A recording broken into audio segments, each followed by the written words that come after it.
आज हम स्टडी करेंगे अपने आज के लेक्चर में कुछ इंपॉर्टेंट एमसीक्यूज़ जो कि हम आप लोगों के लिए लेके आए और काफ़ी फ़ायदेमंद है। First MCQs, Kyoto protocol come into power in 2005। पहले हम आपको ये भी बताते हैं कि क्योटो प्रोटोकॉल होता क्या है। इट इज़ बेसिकली एक प्रोटोकॉल है जो कि एग्जिस्ट हुआ था 1992 में। इसकी फ़र्स्ट कॉन्फ्रेंस हुई थी रियो अर्थ समिट, यानी ये रियो जो है ये ज़मीन का एक हिस्सा है, टुकड़ा है। सेकंड कॉन्फ्रेंस जिसमें डिसाइड किया गया था इसका फ्रेमवर्क UNFCCC यानी 3 times C, United Nation framework conventions on climate change. After this third conference take place और उसके बाद जो फॉर्म होता है क्योटो प्रोटोकॉल 11 दिसंबर 1997 को क्योटो प्रोटोकॉल एग्जिस्ट करता है, यानी इसकी फाउंडेशन रखी जाती है। और ये प्रोटोकॉल 16 फरवरी 2005 को पावर यानी फोर्स में आता है।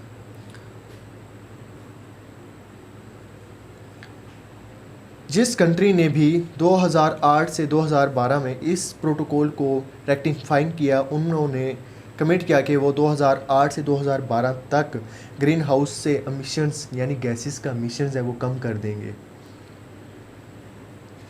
क्योंकि ये प्रोटोकॉल है, इसमें अबाउट गैसेस के बारे में स्टडी किया गया था, क्योंकि ग्रीन हाउस इफेक्ट से गैसेस जो हैं वो बहुत ज़्यादा एमिट हो रही थी जो कि एनवायरनमेंट को बहुत ज़्यादा नुकसानदेह है। तो इसमें ये डिसाइड किया गया था कि मतलब ग्रीन हाउस से एमिट होने वाली गैसेस को कम किया जाए, और इस तरह Annex 1 में आने वाले कंट्रीज़ ने कहा था कि वो 1990 के मुकाबले में इसको 5% कम कर देंगे। और इससे एमिट होने वाली गैसेस में carbon dioxide, methane, nitro oxide और हाइड्रोफ्लोरोकार्बन वगैरह इंक्लूड होती हैं।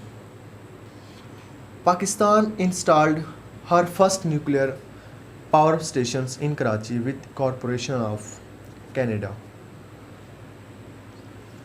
कराची न्यूक्लियर पावर प्लांट यानी KANUPP is the largest commercial nuclear power plant located paradise point in Karachi. Power generation site composed of 3 commercial nuclear power plant, जिसमें K1, K2 और K3 include होते हैं। K1 operationalise हुआ 1972 में 28 नवंबर 1972 को। K2 21 मई 2021 को operationalise होता है, जो 1100 मेगावाट प्रोवाइड कर रहा है हमें, और ये स्टार्ट हुआ था 2013 में। और the Quran and Sunnah are declared the supreme law of Pakistan under the amendment of Quran and Sunnah 19 amendment के मुताबिक supreme law of Pakistan under include हुए थे। शायद ये वो अमेंडमेंट थी, इसको कहा जा सकता है, जिसमें ज़ियाउल हक को शहीद होना पड़ा। यानी उन्होंने 9th अमेंडमेंट में आईन पाकिस्तान में 9वीं तरमीम की, जिसका मकसद था इम्पोज करना शरिया law as supreme law of the land by amendment article 2 के थ्रू। 1973 के आइन में इसके करीब इसके बहुत से अमेंडमेंट्स हुई हैं, तकरीबन 26 अमेंडमेंट तक हो चुकी हैं। जिनमें से पास हुई हैं उनमें से हम कुछ आपको बताते चलते हैं। जिसमें फ़र्स्ट अमेंडमेंट है जो कि जिसमें ईस्ट पाकिस्तान और वेस्ट पाकिस्तान का फ़र्क को रिनाउंड किया गया, उनकी बाउंड्रीज़ को रिफाइंड किया गया। सेकंड अमेंडमेंट बहुत ज़्यादा इंपॉर्टेंट है, जिसमें कादियानी को गैर मुस्लिम करार दिया गया, और शायद ये जुल्फ़िकार अली भुट्टो के दौरे हुकूमत में होने वाला सबसे ज़्यादा इंपॉर्टेंट काम था। थर्ड अमेंडमेंट जो होती है वो प्रिवेंटिव डिटेंशंस के बारे में, यानी अगर किसी शख्स पर वो कोई गलत काम करने जा रहा है, उस पर शक है, तो हम उसको उस गलत काम करने से रोक सकते हैं। और फोर्थ अमेंडमेंट में बेल प्रिवेंटिव डिटेंशन, यानी उसको बेल प्रोवाइड की जा सकती है। 5 रेस्ट्रिक्शंस ऑन हाई कोर्ट्स, के हाई कोर्ट्स को रिस्ट्रिक्ट कर दिया था कि वो सिर्फ एक सूबे के अंदर ही पावर्स का इस्तेमाल कर सकती हैं। 6 अमेंडमेंट्स में चीफ जस्टिस की और हाई कोर्ट के चीफ जस्टिस की और सुप्रीम कोर्ट के चीफ जस्टिस की उम्र का तयन किया गया था कि chief justice of high court 65 years की एज में जाके रिटायर होंगे, और chief justice of supreme court 65 और हाई कोर्ट 62 ईयर्स की एज में रिटायर होंगे।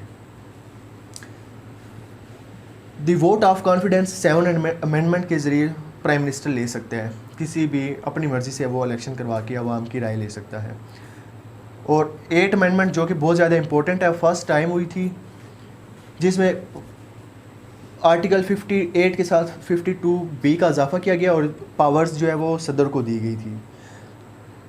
और 9 अमेंडमेंट, ये वो अमेंडमेंट है जिसमें ज़ियाउल हक को शहीद होना पड़ा, और ये लॉ जो उन्होंने इम्पोज़ किया था ये पास भी नहीं हुआ। सेनेट ने इसको पास करके नेशनल असेंबली में भेजा, लेकिन वहाँ पर इसको पास नहीं किया गया। ये 7 अगस्त 1986 को पेश किया गया था नेशनल असेंबली में, लेकिन पास नहीं हो सका।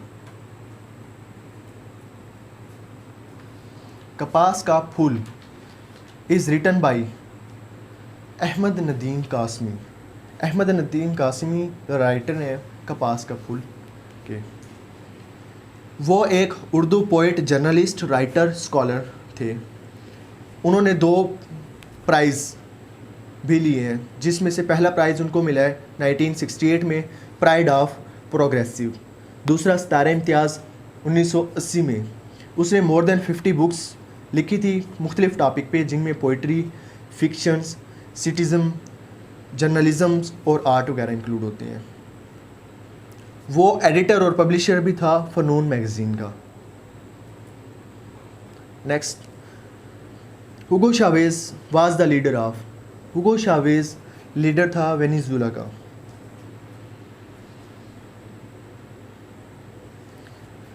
और वो 45वां प्रेसिडेंट था वेनेजुएला का। हुगो चावेज़ या हुगो चावेज़ भी इनको बोला जाता है, was the president of Venezuela from 1919 until his death. उनकी डेथ हुई थी 2013 में। चावेज़ लीडर था 5th Republic movement politicians party, जो कि फॉर्म की गई थी 1997 में, और 1997 से लेकर 2007 तक। फिर ये मर्ज हो गई थी अदर पार्टीज़ में, जिनमें से पार्टीज़ आती है United socialist party of Venezuela. 2007 से लेकर 2013 तक ये USPV के मेंबर रहे, यानी United socialist party of Venezuela. इनकी अदर पार्टीज़ में आती हैं पॉलिटिकल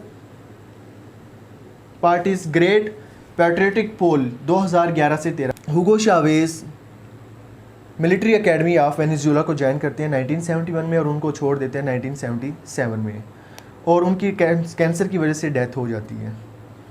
अगर आपको हमारी वीडियो पसंद आई हो तो इसको लाइक कीजिएगा, सब्सक्राइब कीजिएगा और बेल आइकन को दबाना मत भूलिएगा।